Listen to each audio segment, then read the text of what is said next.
할렐루야. 오늘도 믿음으로 예배하는 우리들에게 능력과 축복을 주실 줄 믿습니다. 이 시간 아무것도 두려워 말라 함께 찬양하시겠습니다. 우리의 소망 되신 주님을 찬양합니다. 아무것도 두려워 말라. 주 나의 하나님이 지켜주시네. 놀라지 마라, 겁내지 마라. 주님 나를 지켜주시네. 아무것도 두려워 말라. 아무것도 두려워 말라. 주 나의 하나님이 지켜주시네. 놀라지 마라, 겁내지 마라. 주님 나를 지켜주시네. 내 맘에 힘에 겨워 지칠지라도, 내 맘이 힘에 겨워 지칠지라도 주님 나를 지켜주시네. 세상의 엄한 풍파 몰아칠 때도 주님 나를 지켜주시네. 주님은 나의 산성, 주님은 나의 요새, 주님은 나의 소망, 나의 힘이 되신 여호와. 우리 다시 한번 찬양합니다. 아무것도 두려워 말라. 아무것도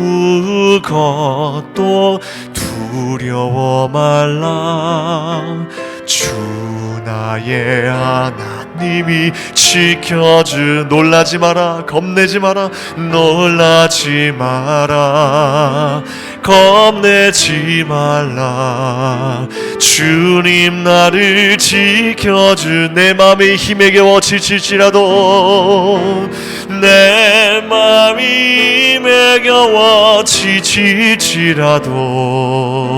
주님 나를 지켜주시네. 세상의 엄한 풍파 몰아칠 때도 주님 나를 지켜주시네. 주님은 나의 소망, 주님은 나의 요새, 주님은 나의 소망, 나의 힘이 되신 여호와. 주님은 나의 산성, 주님은 나의 산성, 주님은 나의 요새, 주님은 나의 소망, 나의 힘이 되신 여호와. 우리의 소망 되시는 주님을 찬양합니다. 오늘도 우리와 동행하여 주시며 우리의 삶 속에서 주님을 나타낼 수 있도록 도와주시옵소서. 이 시간 세우신 박상규 목사님의 입술을 통해 팔복의 말씀을 들을 때 우리의 심령을 새롭게 하여 주시며 크신 은혜 허락하여 주시옵소서. 예수 그리스도의 이름으로 기도하옵나이다. 아멘.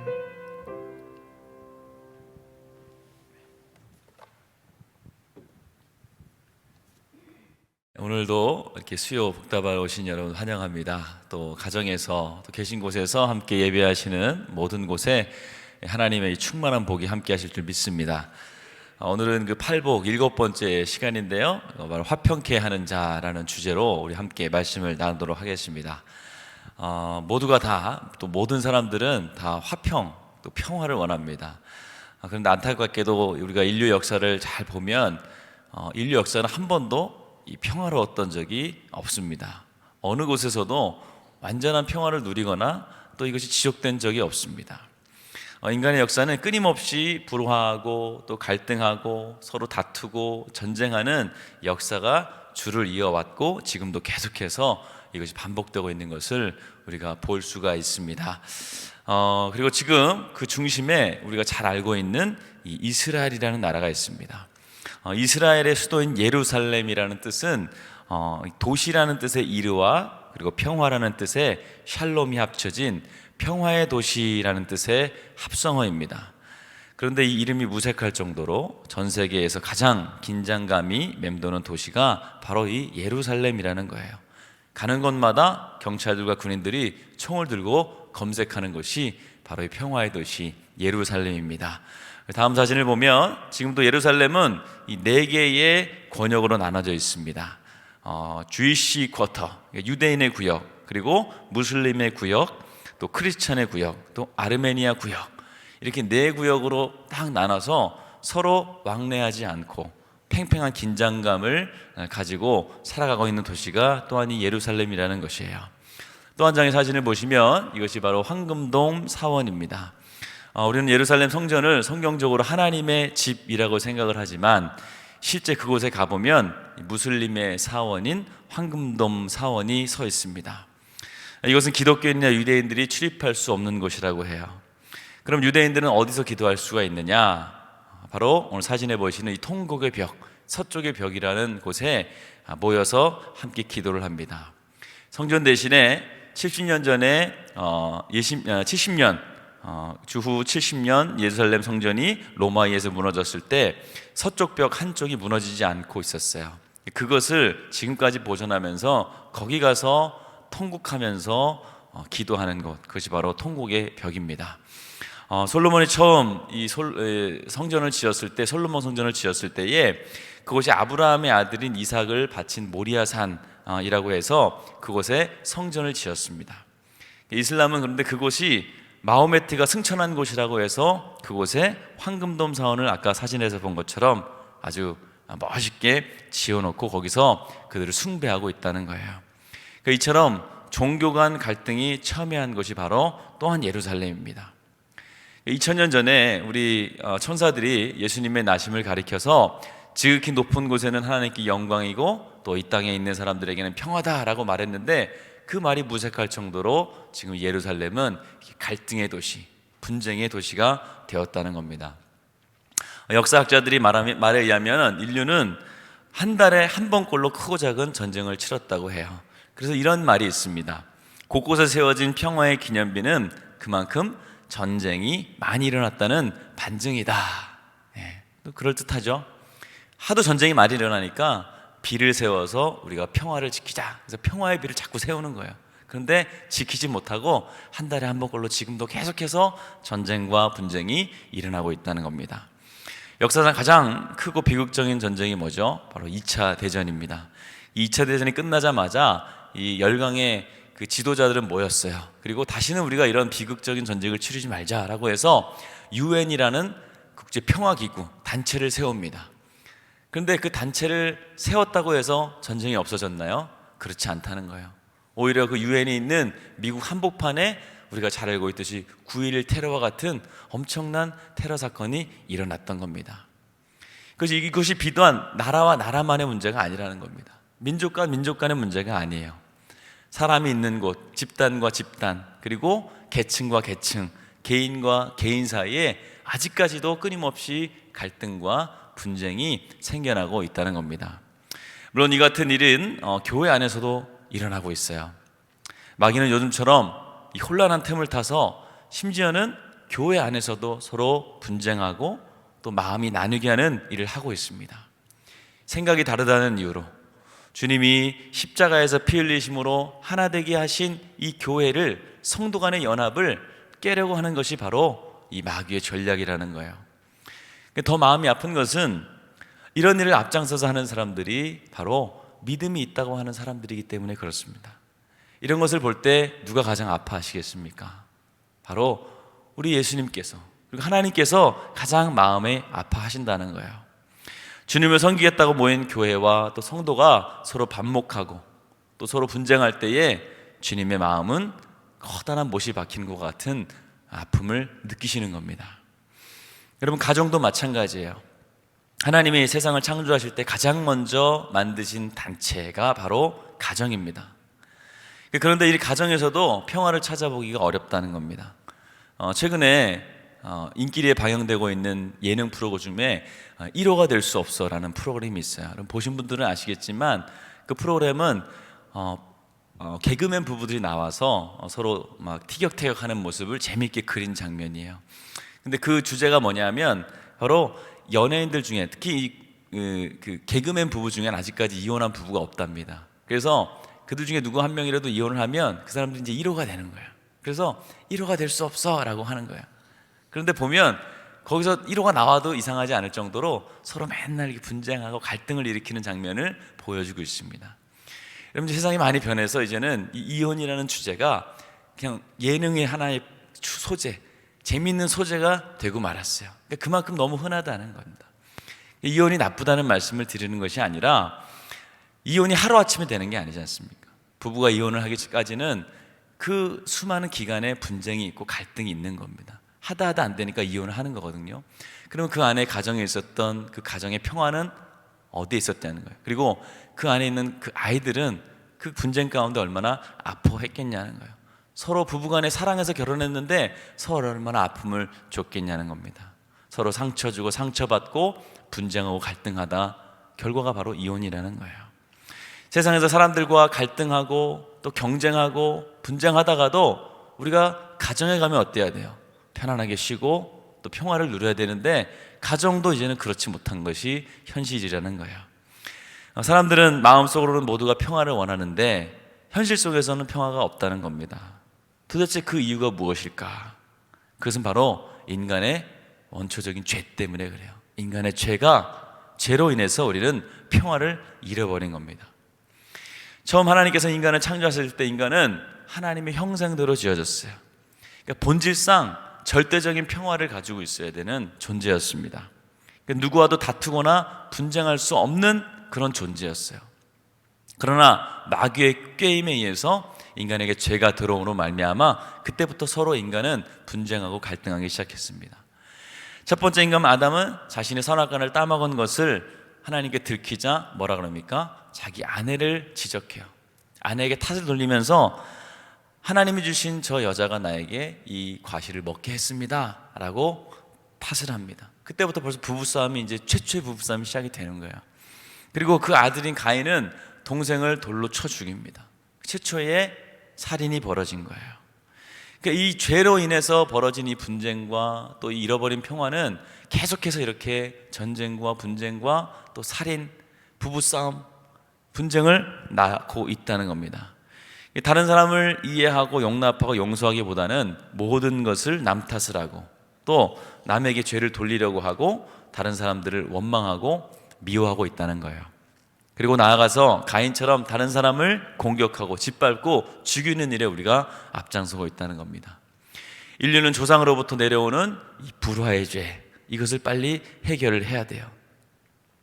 이런 인간들을 향하여서 오늘 주님은 우리에게 팔복의 말씀 중에 7번째 바로 말씀을 하시는 겁니다. 우리 본문의 말씀을 함께 읽어볼게요. 마태복음 5장 9절의 말씀입니다. 화평케 하는 자는 복이 있나니 하나님의 아들이다 일컬음을 받을 것이며. 오늘 이 말씀이 우리 심령 가운데 다스리시고 그리고 우리 심령을 변화시켜 주시는 귀한 말씀이 되시기를 주님의 이름으로 축원을 드립니다. 먼저 화평의 의미를 우리가 한번 알아보기를 원해요. 먼저 첫 번째로 화평의 의미가 무엇일까? 평화의 의미가 무엇일까? 성경을 보면 평화 그리고 화평이라는 의미를 가진 단어가 한 400개 정도 나온다고 합니다. 그러니까 그만큼 성경에서는 화평과 평화를 중요하게 생각한다는 거예요. 오늘 이 팔복에도 화평이 들어가지 않았습니까? 대개 사람들은 갈등, 다툼, 전쟁이 없는 상태, 그것이 바로 평화다라고 이야기를 해요. 그런데 잘 생각해 보면 그것은 온전한 평화가 아니라는 겁니다. 그런 것은 그것이 만약에 평화라면 세상에서 가장 평화로운 것이 어디겠어요? 담임 목사님이 자주 말씀을 하지 않습니까? 세상에서 가장 평화로운 것 바로 공동묘지예요. 공동묘지는 사람들이 다 아무 말도 없어요. 다 죽어있기 때문에 분쟁이 없습니다. 그러니까 살아있는 사람들 사이에서 이게 내 땅이니 네 땅이니, 그리고 네가 잘못했니 내가 잘못했니, 이런 분쟁이 일어나죠. 죽은 사람들은 내 땅이든 내 땅이든 상관이 없습니다. 그런데 이런 것들은 진정한 평화나 화평이라고 할 수 없는 겁니다. 사람 사는 세상에 어떻게 갈등이나 불화가 없을 수 있겠어요? 갈등이나 문제가 전혀 없는 그런 평화로운 존재, 평화로운 상태는 결코 존재하지가 않습니다. 그래서 잠시 동안 우리가 갈등이나 다툼을 멈출 수는 있어요. 없는 것처럼 보일 수는 있습니다. 잠시 봉합을 할 수가 있어요. 제도를 만들고 법을 만들고 억지로 만들 수는 있습니다. 혹은 누군가가 참거나 할 수는 있어요. 그러나 그것이 영원하지는 못하다는 거예요. 이것은 마치 휴전 상태와 같습니다. 휴전.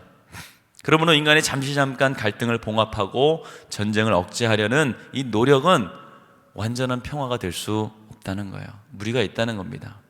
그러면 진정한 화평은 어떻게 우리가 얻을 수 있을까? 참 평화는 우리가 너무나 잘 알고 있지만 오직 하나님에게서 온다는 겁니다. 이 평화라는 말은 구약의 히브리어로 샬롬이란 단어예요. 샬롬. 이것은 인간이 만드는 것이 아니라 하나님이 부어주시는 하나님의 선물을 의미합니다. 그러니까 평화는 인간이 만들 수 없고 하나님이 우리에게 주셔야 한다는 겁니다. 화평은 하나님의 속성이에요. 하나님의 성품입니다. 하나님의 절대적인 평화이시기 때문에 우리를 그렇게 지으셨고 또 그것을 우리에게 주실 수 있다는 거예요. 하나님의 이름 중에 여호와 샬롬이라는 말이 있죠. 이것이 평강의 하나님이라는 뜻입니다. 로마서에도 보면 평강의 하나님이라는 표현이 자주 나와요. 우리 고린도전서 14장 33절의 말씀을 한 번 더 보시겠습니다. 하나님은 무질서의 하나님이 아니시오 오직 화평의 하나님이시니라. 자, 그러므로 참 평화는 오직 하나님과의 친밀한 관계를 맺을 때에 우리가 얻을 수 있다는 겁니다. 그래서 이스라엘 사람들은 하나님의 이름으로 평화를 기원하는 차원에서 샬롬 하는 거예요. 그러니까 샬롬이라는 인사를 우리가 들었을 때 그들은 어떻게 느낍니까? 내가 하나님과의 관계가 어떤지를 살피는 거예요. 평화를 빌었으니 감사하다가 아니라 내가 지금 어떻지, 상태가 하나님과 관계가 잘 이루어졌을까? 이것을 살핀다는 겁니다. 우리 말씀 한 구절 더 보겠습니다. 빌립보서 4장 7절 말씀이에요. 모든 지각에 뛰어난 하나님의 평강이라는 말이 나오죠. 그러니까 이 빌립보서 4장 7절에 보면 모든 지각에 뛰어난 하나님의 평강이라는 단어가 나와요. 그러니까 이것은 인간의 머리로 이해할 수 없는 평화, 그러니까 신비로운 평화를 말을 합니다. 이것은 바울이 직접 체험한 것이에요. 그의 증인된 고백이었습니다. 여러분 잘 아시겠지만 빌립보서는 뭡니까? 옥중서신이었습니다. 옥중에서 바울이 갇혀 있을 때에 이 평화, 신비로운 평화, 모든 지각에 대한 하나님의 평강을 이야기하고 있다는 겁니다. 감옥에서 온갖 고초를 당하면서도 어떤 악조건 속에서도 하나님이 주는 평화를 바울은 맛보고 있었다는 겁니다. 그래서 나도 내가 생각할 때도 이건 신비하다라고 지금 고백을 하는 거예요. 이것은 환경이나 또 잠깐의 문제가 해결됐기 때문에 얻어지는 화평이 아닙니다. 환경의 변화로 얻어지는 것이 아니에요. 그런 것과는 차원이 다른 거라는 겁니다. 얼마 전에 우리나라 대표적인 기업의 총수가 형이 확정되는 순간 재판장에서 털썩 주저앉았다고 했어요.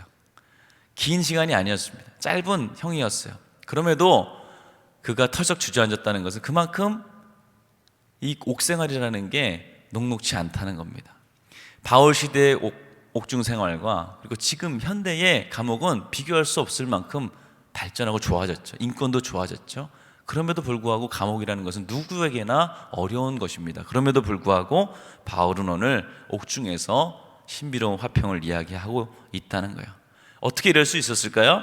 하나님이 함께 계심으로 바울은 성령님께서 나와 함께 하심으로 임하시는 그 마음 깊은 곳에서 넘쳐나는 신비한 평화를 솟아오르는 평안을 맛볼 수 있었다는 겁니다. 비록 내 처지가 괴롭고 또 육신은 불편해도 심령은 전혀 그렇지 않았다는 거예요. 그래서 그곳에는 오늘 팔복에서 말하는 화평이 그의 마음속에 있었다는 겁니다. 그러니까 바울은 샬롬의 사람이었다는 거예요. 자, 두 번째로 그러면 화평케 하는 자라는 사람은 무엇인가? 화평케 하는 자. 먼저 하나님과 화평한 사람을 우리는 화평케 하는 자라고 이야기를 할 수가 있습니다. 성경을 보면 인간의 죄를 지은 후에 하나님과의 관계가 단절됐다고 말을 합니다. 그리고 하나님과의 관계가 단절되고 나니까 어떻게 됐어요? 인간의 마음에 불안과 의심과 공포가 그리고 미움이 싹트기 시작을 합니다. 아담은 하나님의 낯빛을 피해서 나무 뒤에 숨어요. 하나님과 불화가 시작된 겁니다. 그러고 나니까 이제는 내 아내를 볼 때, 남편을 볼 때 곱게 보이지가 않는 겁니다. 그의 벌거벗은 모습이 보이기 시작하는 거예요.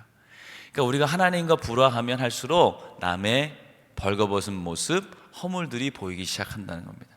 여러분, 우리가 남들을 볼 때 자꾸 안 좋은 것이 생각이 나고 안 좋은 것이 보인다면 물론 그 사람이 문제가 있겠지만, 그러나 이것을 느끼는 내 자신에게도 한번 돌아볼 수 있어야 됩니다. 내가 하나님과의 관계가 어떠한지, 내가 샬롬한지를 한번 찾아봐야 된다는 거예요.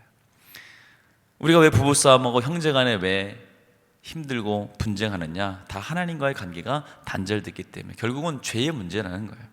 이것을 우리가 해결을 해야 됩니다. 인간은 하나님과의 관계가 단절되고 화평이 깨지면 자기 자신의 마음도 나 마음과도 불화하게 돼요.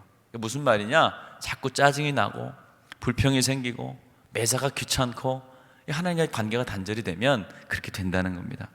그러니까 내가 지금 자꾸 누군가와 다투고 있다, 신경질이 늘었다, 그러면 하나님과의 관계를 빨리 다시 회복할 필요가 있다는 거예요.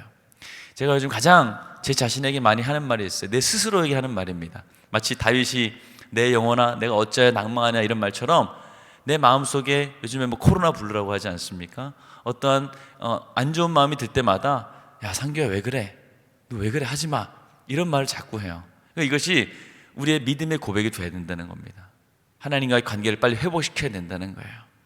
내가 지금 누군가의 화가 많이 나와 있다면 즉시 내가 지금 하나님과의 관계가 올바른지를 우리가 살펴야 됩니다. 대개의 경우 하나님과의 화평이 깨진 사람들이 이웃과 불화를 일으켜요. 우리는 흔히 에덴 동산을 지상 낙원이라고 생각하지 않습니까? 이제 그도 그럴 것이 에덴 동산은 햇빛도 많이 쬐었을 거고요, 또 열매도 풍성했고요, 고통도 없었고요, 죽음도 없었어요. 물도 많았고 오염되지도 않았습니다. 그러나 정말 중요한 것은 에덴 동산이 왜 지상 낙원이었냐? 바로 하나님 중심의 질서가 잡혀 있었기 때문에 그렇습니다. 하나님과의 조화가 잘 이루어졌었어요. 관계가 잘 이루어졌었기 때문에 그것을 에덴 동산 그리고 지상 낙원이라고 말을 하는 겁니다. 남자와 여자가 아름다운 연합을 이루었어요. 더 나아가서는 인간과 피조물 간의 친밀한 관계가 있었어요. 이것이 바로 완전한 평화의 상태였습니다. 우리 꽃 중에 코스모스라는 꽃이 있죠. 이 코스모스라는 뜻은 원래 헬라어입니다. 그래서 코스모스란 하나님 안에서 질서와 조화가 잘 이루어지고 있는 우주를 말해요. 우주를 볼 때 이것이 정말 하나님 안에서 질서를 이루고 있는 표본이 된다는 겁니다. 그래서 우리는 그것을 코스모스. 그러나 인간의 죄가 들어오면서 이 코스모스가 깨지고 뭐가 들어옵니까? 혼돈, 카오스가 들어온 거예요. 이렇게 하나님과의 화평이 깨지고 무질서와 혼돈이 뒤엎인 인간 세상이 참 평화를 주시기 위해서 누가 오십니까? 바로 평화를 회복시키기 위해서 우리 예수 그리스도가 오신 거예요. 주님이 우리의 화목 제물이 되셨습니다. 코스모스를 회복하기 위해서, 카오스를 없애기 위해서 화평의 하나님, 평강의 하나님이 예수님의 몸으로 오셔서 화목의 제물이 되셨다는 거예요. 말씀, 우리 로마서 5장 10절의 말씀을 보겠습니다. 곧 우리가 원수 되었을 때에 그의 아들의 죽으심으로 말미암아 하나님과 화목하게 되었은즉 화목하게 된 자로서는 더욱 그의 살아나심으로 말미암아 구원을 받을 것이니라. 자, 우리 구약에 5대 제사가 있죠. 우리 담임 목사님 많이 말씀하셨어요. 우리 첫 번째 무슨 제사가 있죠? 번제가 있습니다. 동물을 태워서 그 향기를 하나님께 드리는 거예요. 이것은 내 자아를 소멸한다는 의미가 있습니다. 그 두 번째 소제가 있죠. 곡식을 곱게 빻아서 그 고운 가루를 하나님께 드리는 거예요. 태워서. 이게 정결을 드린다는 뜻입니다. 이때 사용할 수 없는 것은 누룩, 꿀과 같은 이런 죄의 전염성과 육체의 쾌락을 나타내는 그런 가루는 드릴 수가 없었어요. 그리고 세 번째, 번제와 비슷한 동물의 일부를 태웁니다. 근데 제물의 피와 기름은 하나님께 돌리지만 내장과 고기는 인간이 가져갔어요. 이것은 뭘 의미합니까? 우리가 하나님과 화합한다는 거예요. 예수님이 이 화목 제물이 되셨어요. 그래서 예수님이 이 예루살렘 입성하실 때 어떻게 입성하십니까? 이 제물들이 통과하는 양의 문을 통과해서 오신 겁니다. 스스로 화목 제물이 되신 거예요. 네 번째 속죄제, 하나님과 내가 죄를 범했을 때, 하나님 앞에 죄를 범했을 때 그 하는 제사고요. 그 다섯 번째 속건제, 인간에 대한 실수를 해결하기 위해서 하나님께 드리는 제사입니다. 자, 이 중에서 가장 중요한 게 뭐겠어요? 바로 화목제. 우리 예수님께서 화목의 제사로 나와 하나님과 화해시키셨다는 거예요. 그러니까 예수님으로 말미암아 내가 하나님과 화해했을 때 진정한 평화가 우리에게 올 수 있다는 겁니다. 그러므로 예수 그리스도가 없는 평화는 있을 수 있다 없다? 없다는 겁니다. 두 번째로 화평케 하는 자란 다른 사람과 화목한 사람을 의미해요. 이게 너무나 당연한 얘기겠죠. 죄는 사람과 사람 사이에서도 들어와서 서로를 의심하게 합니다. 그리고 미워하게 만들어요. 공격하게 만들고 그렇다는 거예요. 죄 때문에 우리가 갈등하고 불화하게 만든다는 겁니다. 야고보서 4장을 보면 이런 불화의 원인이 인간의 욕심과 이기심과 시기심 때문이라고 말을 하고 있습니다. 우리 함께 읽겠습니다. 너희는 욕심을 내어도 얻지 못하여 살인하며 시기하여도 능히 취하지 못함으로 다투고 싸우는도다. 너희가 얻지 못함은 구하지 아니하기 때문이요. 하나님께 구해야 될 것을 시기와 또 질투와 분냄으로 서로 다툰다는 거예요. 이것이 분쟁의 원인이라는 겁니다. 다시 말해서 나의 욕심과 이기심을 버리고 시기심과 교만을 누그러뜨릴 때 이웃과 평화가 찾아온다는 겁니다. 근데 이것이 쉽지는 않잖아요. 하나님이 도와주셔야 된다는 거예요. 예수 그리스도로 된다는 거예요. 우리가 자꾸 욕심을 내고 내 주장을 굽히지 않을 때 우리는 화평케 하는 자가 될 수 없다는 겁니다.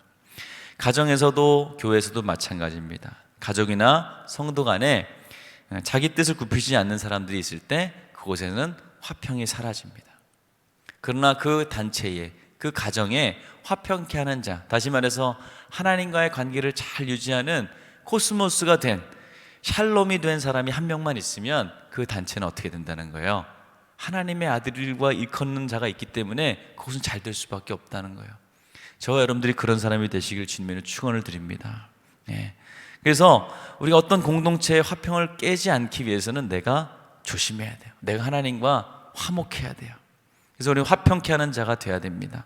한 발짝씩 뒤로 물러나고 또 양보할 때에 교회도 가정도 화평할 수가 있어요. 여러분 잘 아시는 예화가 있죠. 한 새색시가 이제 시집을 와서 밥을 지었습니다. 근데 밥을 태웠어요. 그래서 자기가 막 울고 있으니까 남편이 찾아가서 그랬어요. 왜 울고 있어요? 그랬더니 내가 밥을 태웠어요. 그랬더니 남편이 뭐라 그럽니까? 그 밥 하나 못 해가지고 이렇게 태우냐? 그러지 않고 뭐라 그러냐? 여보, 내가 시냇가에서 물을 많이 길러와야지 됐는데 물을 조금 길러와서 당신이 물을 양을 못 맞춰서 밥을 태웠구나. 내 탓이야. 그리고 같이 울었어요. 그랬더니 그 시아버지가 보더니 왜 그러냐 그랬더니 이래 해서 밥을 태웠습니다. 아버님 내 탓입니다. 그랬더니 또 그 시아버지가 울면서 아니다. 내가 이제 나이가 들어가지고 장작을 좀 10번 팰 걸 5번 팼더니 장작이 두꺼워가지고 불이 세가지고 그냥 이렇게 밥이 탔구나. 이 내 탓이다. 같이 또 울었어요. 그 시어머니가 보더니 어이가 없잖아요. 왜 같이 울고 있으니까. 왜 울고 있습니까? 그랬더니 이래 해서 다 자기 탓이라는 거예요. 그랬더니 또 시어머니가 그게 아니다. 내가 이게 나이가 들었더니 이제 후각이 사라져가지고 밥 타는 것도 내가 모르고 그냥 있었네. 내 탓이다. 그리고 서로 부둥켜고 울었답니다. 여러분 그런 집안은 어떻게 되겠어요? 망하는 집안일까요? 아니라는 거예요. 그런 집안은 화평이 있는 집안인 겁니다. 무슨 일을 해도 잘 될 수밖에 없다. 왜? 다 한 사람 한 사람이 화평케 하는 자이기 때문에. 단순한 예화이지만 우리가 생각해 볼 필요가 있다는 겁니다. 코로나 시대에 교회에 가장 필요한 동복이 무엇일까요, 여러분? 저는 바로 이 화평케 하는 자라고 생각을 합니다. 코로나 광풍이 해결할 수 있는 것은 물론 백신도 맞아야 되고 또 시간도 지나야 되겠지만 그러나 교회가 할 수 있는 일이 무엇이냐? 교회가 할 수 있는 일은 무엇보다 화평하는 것입니다. 저와 여러분들이 화평할 때 이 코로나 광풍을 우리가 이겨나갈 수 있다는 거예요. 요즘은 다 똑똑하고 유능한 사람들 뿐입니다. 근데 아무리 재능이 많고 유능한 사람들이 많다 할지라도 화평케 하는 자, 화목할 줄 모르면 그 사람은 하나님의 일꾼이 될 수 없다는 거예요. 우리가 읽은 팔복 어디에서도 유능한 자는 복이 있나니 똑똑한 자는 복이 있나니 재능이 많은 자는 복이 있나니라고 주님 말씀하지 않으셨어요. 그러나 그 8개를 얘기하시면서 주님이 딱 한 가지 화평케 하는 자를 얘기하셨다는 것을 우리가 기억해야 됩니다. 그렇다면 우리가 그리스도인으로 살아가는 하나님의 제자로서 무엇을 선택해야 되겠냐는 거예요. 유능한 말, 똑똑한 말을 할 것이냐? 그렇지 않다는 것이죠. 화평케 하는 자가 돼야 된다는 겁니다. 똑똑한 소리 하면서 공동체 합을 깨트리는 것, 아직 온전한 하나님의 자녀가 되지 않았다는 증거라는 겁니다. 그리스도인이란 이 세상에서 화목의 직책을 감당해야 된다고 주님 말씀하세요. 우리 고린도후서 5장 18절 말씀입니다. 모든 것이 하나님께로부터 났으며 그가 그리스도로 말미암아 우리를 자기와 화목하게 하시고 또 우리에게 화목하게 하는 직분을 주셨으니, 직분을 주셨다는 거예요.